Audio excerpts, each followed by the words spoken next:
Welcome back to Everything Real Estate. Tim Mangan, CR Realty. I'm based in Calgary. Now today we have an exciting episode as we delve into the 2024 real estate landscape in Canada.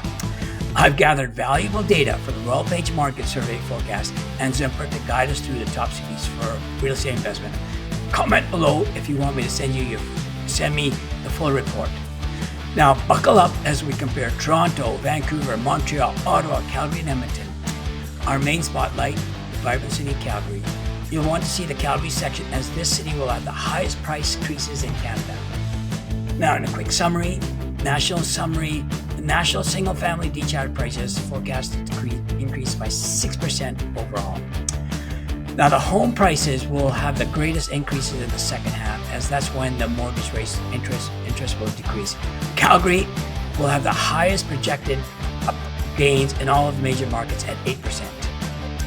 Toronto, Montreal, 6 and 5% respectively. Vancouver will have the modest increase of 3%. Now, the interest rate will decrease in Q3 and Q4. Now, let's see how we got here. During the preceding 18 months, there has been a decrease in sales activity across the majority of Canada's principal real estate markets. Now, accompanied by gradual ascent in inventories as well. Although transactions have experienced a decline of up to 20 to 30% in certain regions, home prices have exhibited only a modest reduction during this period. Now, this can be attributed to a continued decrease in demand as prospective buyers persistently await more favorable interest rates. Nevertheless, prices continue to surpass those observed in 2022. All right, now let's take a look at the Greater Toronto Area. It's Canada's most densely populated region and continues to be a top destination for newcomers. So despite a temporary drop in sales, there remains a huge gap in the number of homes available and those needed to satisfy demand for middle-income earners. Now this continues to put significant pressure on the already tight rental market. Also, investor-owned properties, namely condominiums, could add supply to the market over the next year or two as mortgages come up for renewal, and homeowners choose to sell rather than renew at a higher rate. If tenanted properties are not producing positive cash flow, investors may choose to sell rather than renew their mortgages in this higher cost borrowing environment. This, in addition to new legislation that incentivizes the development of purpose-built rental homes, could add much-needed inventory to the entry-level market. It will not be enough, however, to put downward pressure on prices.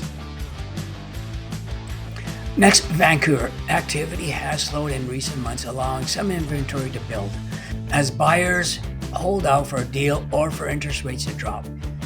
Sellers continue to expect 2021 values for their homes. While this has resulted in a market slowdown, Greater Vancouver could see a brisk spring if interest rates remain steady or dip even a little. There is still plenty of demand waiting in the wings, and a glimmer of light at the end of the tunnel could easily heat up the market again. Now, some buyers will rush to transact before the competition gets too tight.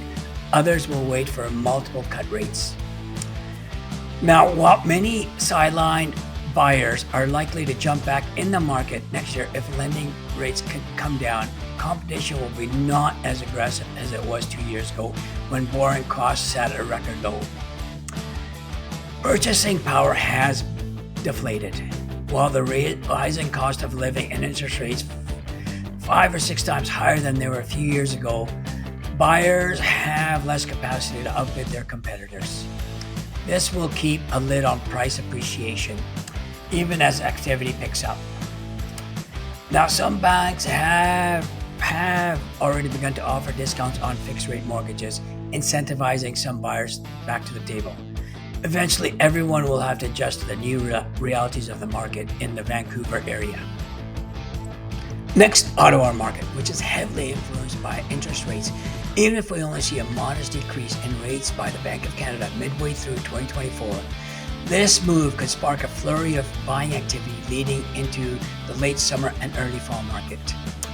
Now, these days, only homeowners who must move for personal reasons are listing their homes. In many cases, those with luxury In many cases, those with the luxury of time are staying on the sidelines, waiting for interest rates to come down. Now, this is creating pent-up demand, especially in the always desirable single-family detached segment. Many first-time homebuyers have been renting as they wait for lower interest rates and improved purchasing power. This is creating a competitive rental market, especially as newcomers relocate to Ottawa for opportunities in the city's thriving public service job market, adding to already high levels of renter demand. Ottawa is a more normalized parent market post-pandemic. However, demand continues to outweigh supply. Now, as a result, there will be a brisk spring market next year, especially if there's a drop in interest rates. Market activity will intensify, resulting in incline in home prices in the later months of the year and into 2025. Next, we have Montreal, where housing starts fell the most in the first 6 months of 2023, a 26-year record. Now, the prognosis for 2024 is not optimal. Rising borrowing costs have taken a heavy toll on developers' portfolios over the past year. Now, for this reason, it is expected when interest rates start to decline, the pent-up demand unleash on the condominium segment in the Greater Montreal area, which will see an appreciation rate slightly higher than that of single-family homes.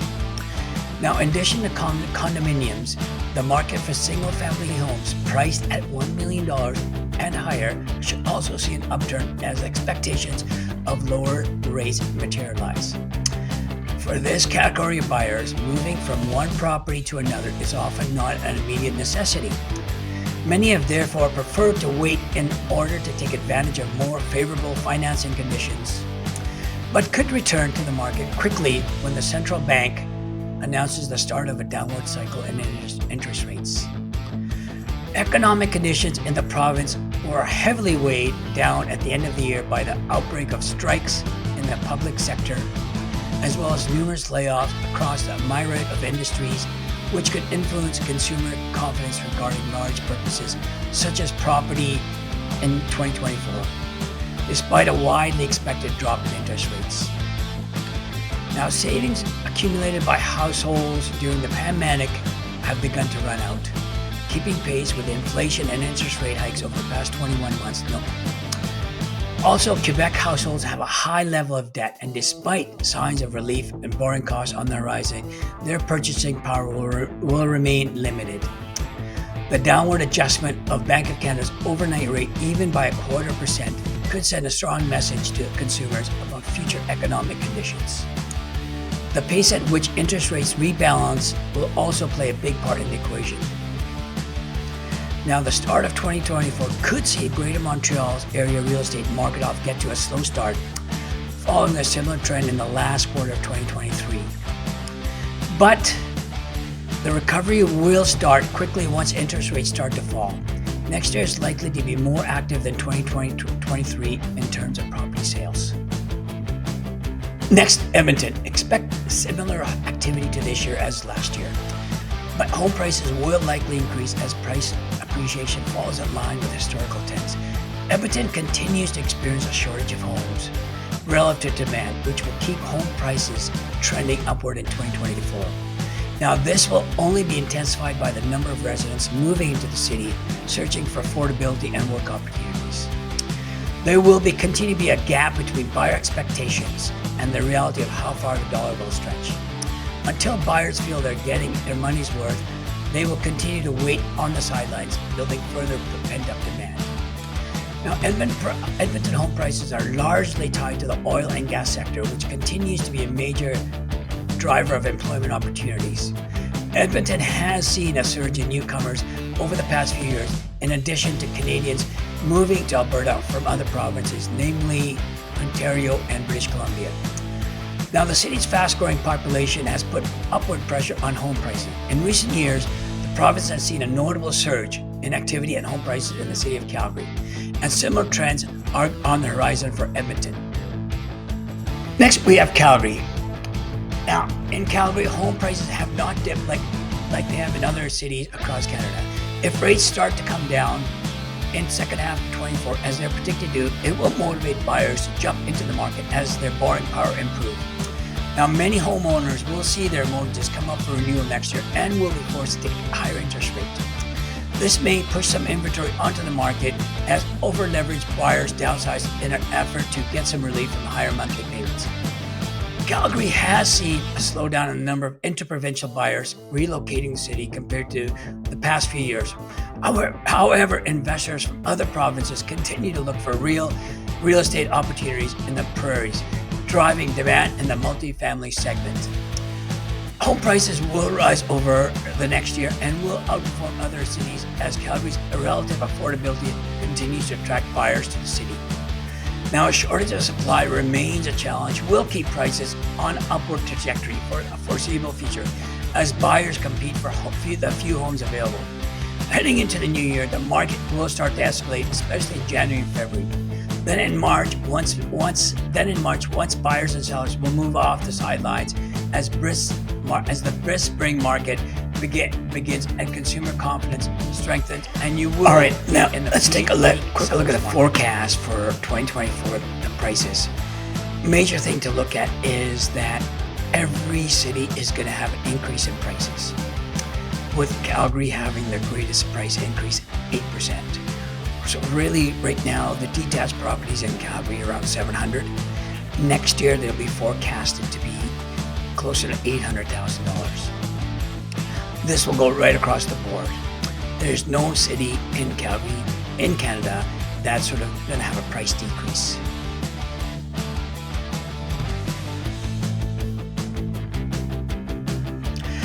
All right, now let's take a look at why Calgary will have the highest price increases in all of Canada at approximately 8%. Number one is migration. People come into Calgary. As you can see from this diagram here, roughly we're going to have about 14,000 people coming from Ontario and BC. Why? It's mainly affordability. Calgary will continue to rise prices until it's no longer affordable for people to move from BC and Ontario. Right now, we're quite far off.